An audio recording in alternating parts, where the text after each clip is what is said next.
She first heard it on a night when the jungle seemed to be holding its breath, an echo so faint, so precise, so impossibly geometric that no one else even noticed it. The rain had stopped only minutes before, and the dripping trees still trembled with moisture. The ridgeline overlooked a valley where the Japanese had vanished 6 months earlier, fading into the mountain like ghosts and leaving behind a silence that frightened even veteran scouts. American patrols had entered the valley repeatedly. None came back. For the Japanese, it had become a fortress. For the Americans, it had become a riddle.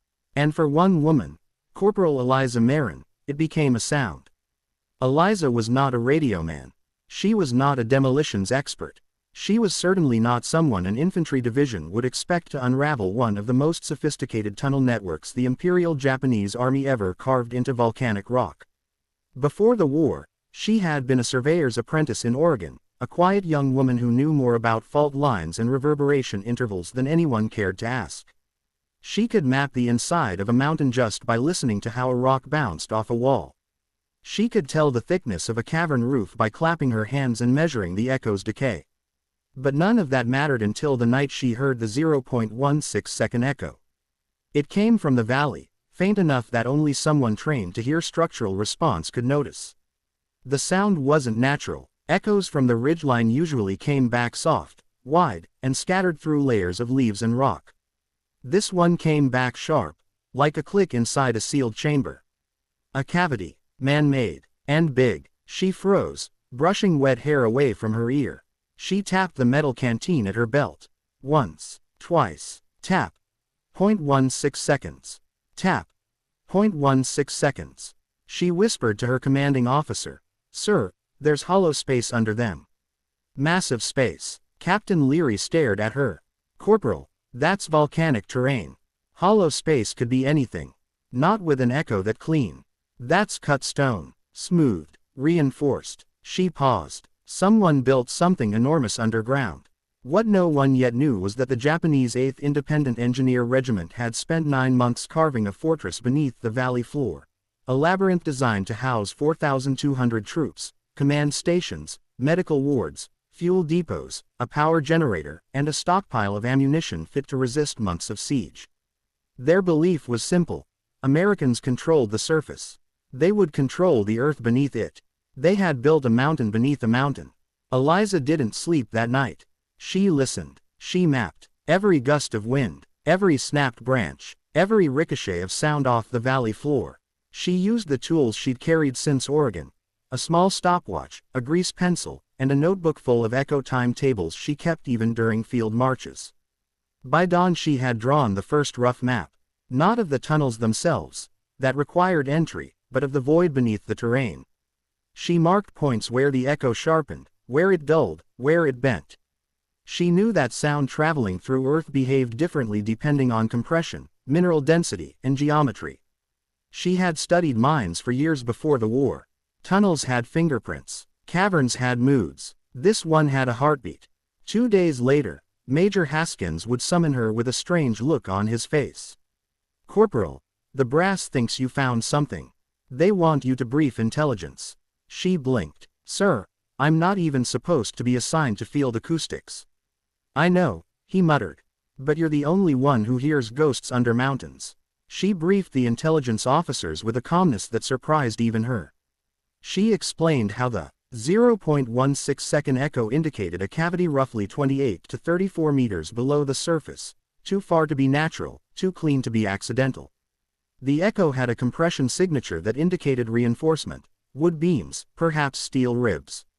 She estimated the chamber was at least 300 meters long. The officers were skeptical, until she tapped the canteen again, letting them hear the echo bounce back off the ridgeline.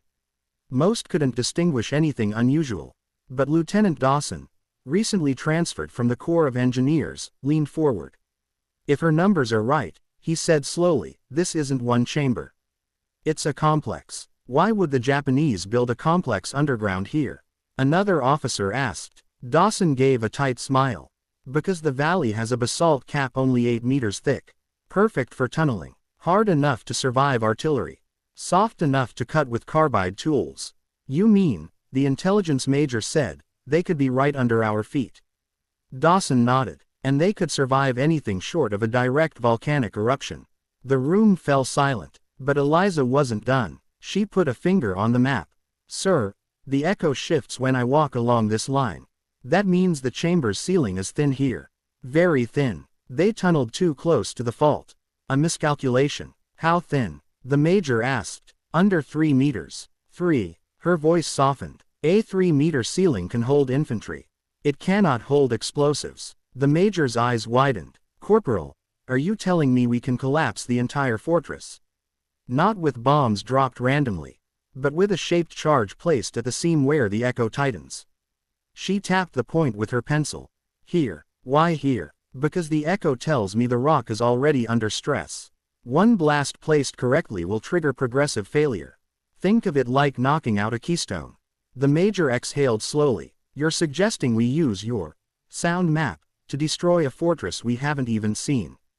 Eliza swallowed. Yes, sir. That night, she walked the ridge again with a small listening cone, a compass, and her stopwatch. She charted every echo route, the hard returns from the basalt, the soft flutters from soil pockets, the faint metallic rings from locations where she suspected the Japanese had reinforced beams with scavenged ship steel.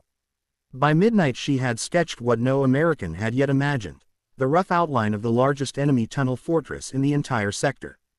And she had also found its throat.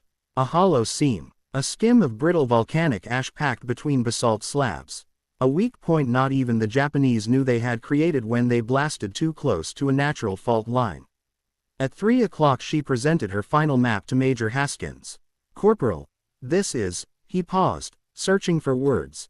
If you're right, it means we might end this stalemate without losing a regiment. Eliza looked at him with calm certainty. Sir, the mountain structure is telling me exactly where to hit it. And so Operation Soundfall was born. Not from a demolition team, not from a reconnaissance squad, but from a woman who could hear the architecture of the earth.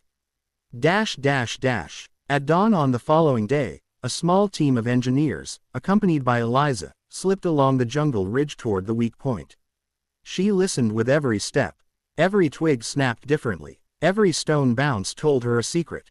When the engineers questioned her distance estimations, she only said, "Wait for the reflection." She tapped again. The echo returned exactly 0.16 seconds later. That's the ceiling of the main chamber, she said. It's right beneath us. How many Japanese could be down there? One sergeant muttered. Eliza didn't look up. Thousands. They reached the weak spot just before noon. The ridge was narrow, covered with ferns and volcanic dust. Beneath their boots lay the ceiling of the fortress. A few meters of rock separated them from a garrison capable of launching a massive counteroffensive if they ever resurfaced. Every man fell silent. Eliza knelt and placed her ear to the ground. She tapped softly with a small metal striker. Tap. Echo. Tap. Echo. She nodded. Right here. The engineers wasted no time. They placed a series of directional charges into drilled pockets. Each one was shaped to focus the blast downward, not outward. Eliza monitored every placement, checking angles, distances, and soil density.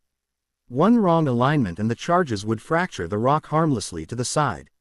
A correct alignment would crack the mountain's spine. By twilight, everything was ready. One captain asked her quietly, "Corporal, if we detonate, what exactly happens?" Eliza answered with the cool precision of a geologist. "First, the initial blast will shear through the brittle ash seam. That will drop the ceiling by 15 to 20 centimeters instantly. The Japanese won't understand what happened. But the real collapse comes next. And that is, the entire load-bearing arc inside the central chamber will shift. The tension will redistribute too fast. Then the basalt will fracture. Not explode. Fail. Slowly at first. Then catastrophically. And the fortress, everything they carved will crush itself." The captain was silent for a long moment. Then he whispered, "God help them." The charges were wired. The engineers retreated to a safe position. Eliza remained with them, her hand steady on the plunger box. The valley had grown quiet again. Almost too quiet, as if the mountain sensed what was about to happen. Major Haskins gave her a nod. "Corporal Maren, on your mark." She placed one hand on the ground. She wanted to hear the mountain one last time. Tap. 0.16 seconds, she whispered. Goodbye. She pressed the plunger. The explosion was strangely soft, more of a muffled thud than the roar of artillery. But the mountain heard it. And the mountain answered. First came the deep groan, like an ancient beast stirring in its sleep. Then a low rumble rolled across the valley floor. The ground trembled under their boots. A crack appeared along the ridge, thin as a hair at first. Then the world split open. The mountain collapsed inward, folding like a paper lantern crushed by a giant hand. Trees slid into the widening sink.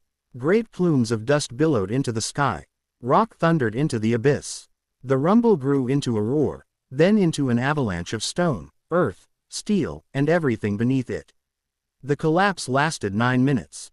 When the dust settled, the valley floor was gone. In its place lay a massive depression, jagged, smoking, and still shifting. Nothing moved inside it. Nothing survived. The Japanese tunnel fortress that had housed 4,200 men had ceased to exist. But the story didn't end with the collapse. Rumors spread quickly about the woman who could hear tunnels under mountains, who used a 0.16-second echo to find a fortress no scout could locate. Some said she had witchcraft. Others said she had engineering genius. Intelligence reports grew thick with notes. Corporal Maren is to be reassigned to seismic reconnaissance, and her findings may redefine subterranean warfare. She didn't care about any of that. She walked the ridge again the next morning, listening to the new echo of the altered landscape. It no longer returned in 0.16 seconds. The mountain had exhaled. Its chambers were gone. She felt both relief and sorrow. War required things no one wanted to do. Even collapsing a fortress meant thousands of lives ended in darkness. But she knew one thing with absolute clarity. Had they not acted, the Japanese garrison would have launched a counterattack that might have cost 10 times more lives. She closed her notebook and whispered to the silent valley, "May you rest." And so the legend began. The woman who mapped a fortress with her ears. The corporal who used a fraction of a second echo to alter the course of the campaign. The quiet surveyor who collapsed a mountain. Eliza Maren never sought recognition. Never asked for medals. Never even told her family what she had done. But for those who were there, those who watched a 4,200-man stronghold vanish into the earth with the push of a plunger, her name became a whisper of awe. Because in a war defined by firepower, strategy, and overwhelming force, she had defeated an army with nothing more than mathematics, intuition, and a 0.16-second echo.